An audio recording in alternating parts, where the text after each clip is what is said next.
Estate planning has become much more difficult over the last many years because of multiple marriages, many different types of assets, and digital assets. And that third piece is something that a lot of you are missing in your estate planning.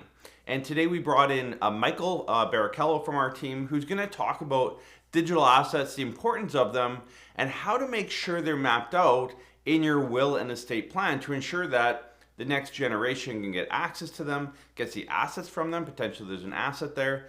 So welcome Michael to the channel. Again, he's a CFP professional on our team here at Parallel Wealth. He's been with us for a while, and he builds out financial retirement plans for our clients. So let's welcome Michael to the channel.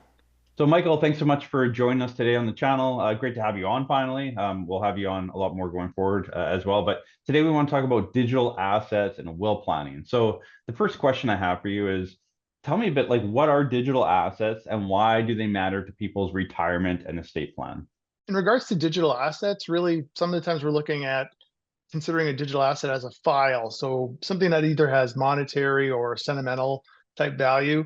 And then there's also, I've heard a reference to a digital account. And so some people are treating them differently. So the account is what lets you access those files.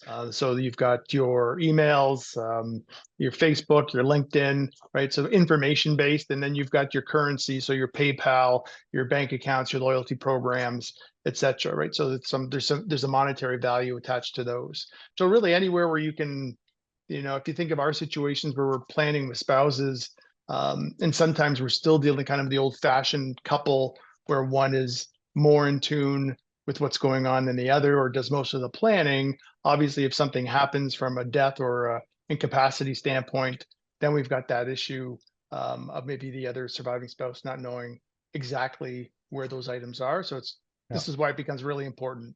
And what are three steps viewers can make to get their digital assets in order? Yeah, well, I think the best thing is, first of all, just create a list, right? Like if you start with a Word document or an Excel spreadsheet, I think most of our audience is pretty familiar with that. So start there. And then you want to let somebody know, right? Or let a couple people know. You're probably your spouse, probably an adult child, or if your kids are minors, then maybe a brother or a sister or somebody that you trust, right? Somebody that Mhm. would be included probably in your documentation. Review that every couple of months. And then finally, you want to meet with your legal advisor and make it part of your overall estate plan.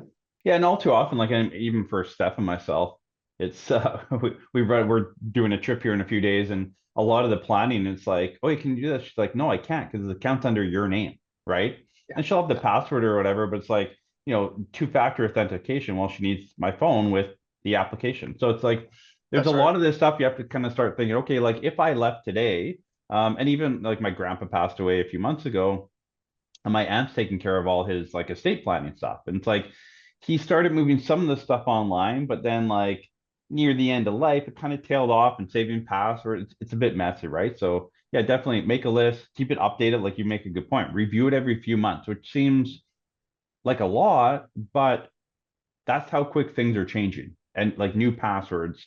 And also if you use a password, like we use LastPass here for our office, obviously, use something like that where your executor has to know one main password and it gives Right. them access to everything else. So you can store credit card information and PayPal and all those types of things within that kind of vault as well. So that's another good option for people. So if you haven't looked at LastPass, is one of there's many options out there that are safe and secure. But that would be a good way to kind of like keep everything in one spot, and it keeps it up to date as well. No, that's a great idea, Adam. And again, just going back to kind of what we're used to, I guess over 15, 20 years, we used to hear about, old stories, or you can imagine settling an estate the old fashioned way where, there were no digital assets. And now you have these accounts and everything else like that that you add to the mix. It's just going to make it that much more cumbersome and take that much more time to get these things done.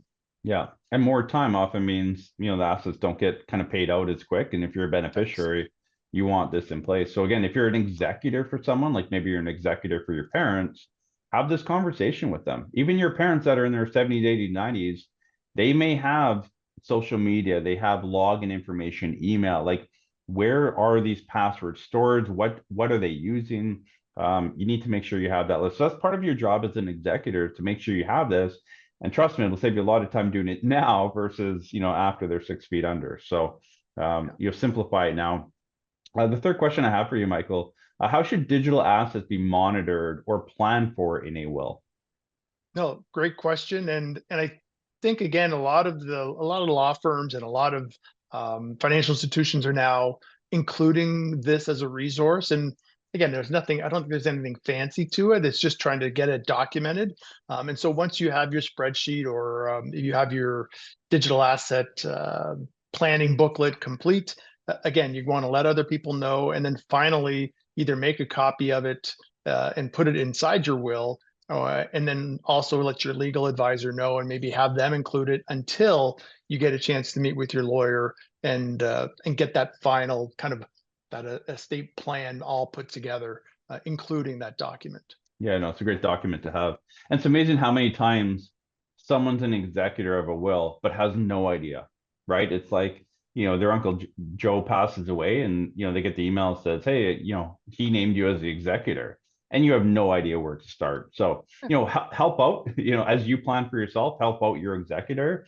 And again, as an executor, I think it's important to say, okay, like, where's everything going and how do I get into it? Like, everything's password protected nowadays. And again, two-factor authentication for a lot of it too. So once you're done watching this video, create that list. And again, like Michael said, it doesn't have to be, there's no magic to it, right? Grab a Word document and just start hammering out, like, here's all the different accounts I have. Here's the passwords. Again, make sure those passwords are protected to some extent. Don't write it on a Word document and email it to someone. But there's safe and secure ways. We've seen many different options. But yeah, don't overthink it, I guess, is a good point here. That's right. And Adam, you brought up a point, and I forgot to mention it, but as part of that third question, what do you do to get it all wrapped up? In terms of letting people know, you also want to let your executor know, like, make sure you've asked somebody to be your executor, right? Like, as part of the overall plan. So, make sure that A, that they've agreed to do it, and B, that they know where this stuff is, not just a spouse, because you could have a common disaster. You go away on a trip to Florida or, plane, car, whatever might happen. So, ensure that your executor also knows where this document is. Yeah, absolutely. Yeah. Well, perfect. That's a great start. So a lot of people have omitted their digital assets from their planning. So hopefully this gets things back on track if you're watching this video. Michael, thank you for joining us on this video. It's great to have you on, and we'll see you in the next one. Great. Thanks, Adam.